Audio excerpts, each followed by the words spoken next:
one and only term were things that MacDonald was in the process of doing anyway, like creating a Canadian Supreme Court or passing the infamous Indian Act that established Canadian Indians as a separate class of citizen. The callous way in which the early Canadian prime ministers treated the native peoples of this country is something that is becoming an increasing source of controversy as of late, and has led many people to argue that we should probably stop venerating our early leaders quite so much. But that said, just in terms of how important John A. Macdonald was as a historic figure in helping form the Canadian Constitution and laying the groundwork for the continent-sized country that Canada is today, he would historically be considered one of Canada's S-tier prime ministers. Alexander Mackenzie, by contrast, is mostly forgotten and undistinguished, so he is probably best placed in the C-tier. Macdonald died in office in 1891, and 4 different men each briefly served as prime minister in the 4 years that followed: John Abbott, John Thompson, Mackenzie Bowell, and Charles Tupper. Macdonald was such a domineering personality that it was considered quite difficult to find a good replacement for him within the Conservative Party after his death. These 4 guys are thus just mostly known for symbolizing this politically chaotic time and accomplished virtually nothing of note. They're all F tier. In 1896, the last of these guys, Charles Tupper,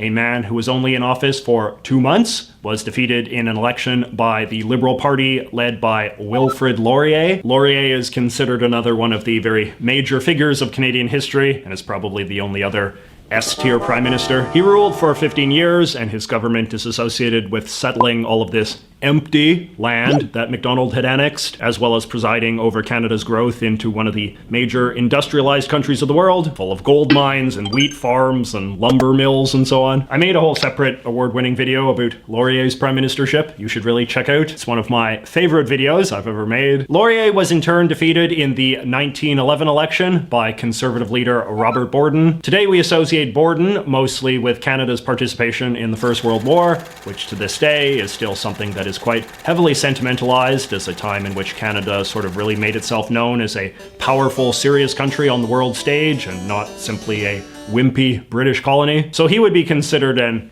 A-tier prime minister. After 2 terms, Borden retired while still in office and was replaced as prime minister in 1920 by Interior Minister Arthur Mahan. Mahan had been Borden's right-hand man and was this very strident right-wing character who was very down on immigrants and labor unions and stuff. But we never really got to see how he would have handled the top job, because after just a few months in office, he was voted out in favor of the Liberals under William Lyon Mackenzie King. Mahan was thus a very transient and irrelevant prime minister who has to be put in the Fs. Mackenzie King, by contrast, was the longest-serving prime minister in Canadian history, almost 22 years if you mush all of his dates together. And accordingly, he is associated with a great many important things, as you might expect for someone who hung around for so long. He'd go in the A tier with Old Man Borden. King negotiated Canada's final independence from Great Britain in 1931, and he laid the foundation for what we would now think of as the modern welfare state,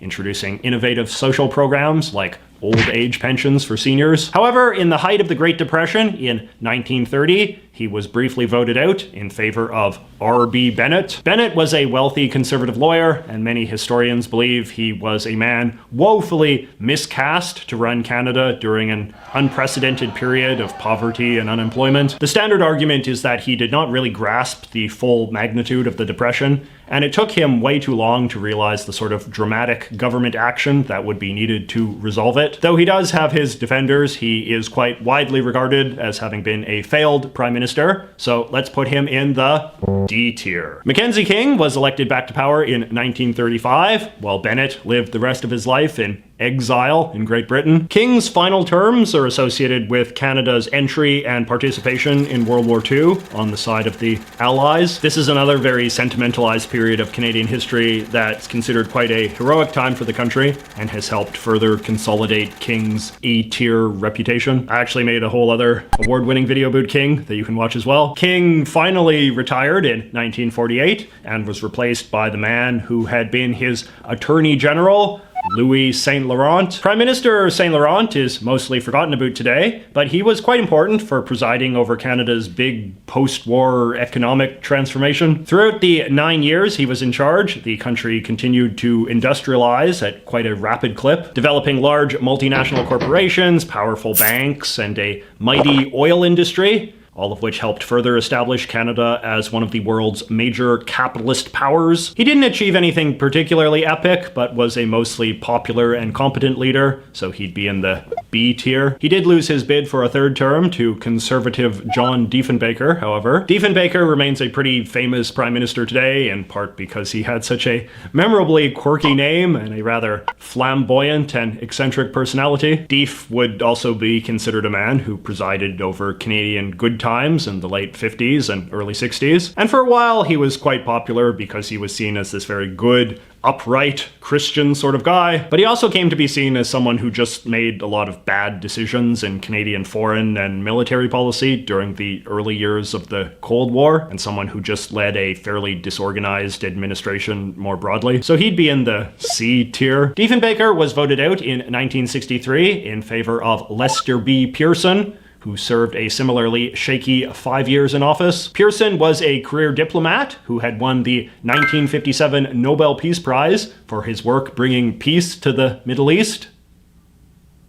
But as prime minister, he had a lot of difficulty running a competent government in some of the same ways that Diefenbaker did. In fact, the decade between 1957 and 1968 is sometimes seen as Canada's time of troubles, in which the country suffered from chronically bad government. But that said, Pearson is generally considered better than Diefenbaker, just in that he achieved a few more tangible things during his tenure. He presided over the beginnings of what would become Canada's much beloved public healthcare system. He created the maple leaf flag, and he entered into an arrangement with the United States that brought nuclear missiles into Canada as part of a Cold War defense strategy. This technically made Canada into a nuclear-armed state, depending on how you classify that. Because his legacy has withstood the test of time a bit better, I would say Pearson is more of a B, though in his own time, people would have called him a C at best. Pearson retired in 1968 and was replaced by Attorney General Pierre Elliott Trudeau, who many would argue was the most important Canadian Prime Minister of modern times. He remains very controversial to this day, but he'd have to be put in the A tier just in terms of the magnitude of what he accomplished. Trudeau served for nearly 15 straight years and introduced a lot of the policies that we think of as defining Canada today. This included making English and French Canada's official languages, the embrace of protectionist measures to protect certain Canadian industries from market competition, high spending on social programs, self-governance rights for the Aboriginal Canadians, increased non-European immigration, and a foreign policy that emphasized independence from US leadership. But most significantly, his government also substantially amended the Canadian Constitution